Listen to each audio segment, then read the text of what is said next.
আজ মঙ্গলবার প্রত্যেক দিনের মতো আজও হাজির হয়ে গেলাম আমার 7 বছরের মিঠাই ডে স্কুলে টিফিন আইডিয়া আপনাদের সাথে শেয়ার করতে। দেখুন আপনাদের পছন্দ হয় কিনা।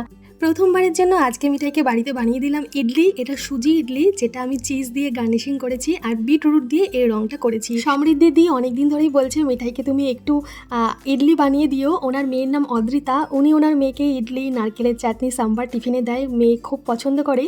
তো মিঠাইকে আমি আজকে আর সাম্বার নারকেলের চাটনি দিলাম না, ইডলিটাই একটু সুন্দরভাবে বানিয়ে দিয়েছি। দেখি ও কেমন খায় এটা, তারপর বুঝে শুনে আমি ওকে অবশ্যই একদিন সাম্বার আর নারকেলের চাটনি দিয়ে ইডলিটা স্কুলে পাঠাবো। তো এই রেসিপিটা খুব তাড়াতাড়ি আপনাদের সাথে শেয়ার করব। দেখবেন আমি খেয়ে দেখেছি কিন্তু বেশ ভালো হয়েছিল। ফলের মধ্যে দিলাম নিজের গাছের বেদানা। এবছর আমার টবের গাছে একটাই বেদানা হয়েছে। রংটা দেখতে ফিকে হলেও বেদানাটা কিন্তু বেশ মিষ্টি ছিল। সাথে গাছেরই পেয়ারা দিলাম, বীজগুলো বের করে 1 বোতল জল দিলাম। কেমন লাগলো আজকে টিফিন বক্স আইডিয়া জানাবেন ছোট্ট একটা কমেন্ট করে। ধন্যবাদ।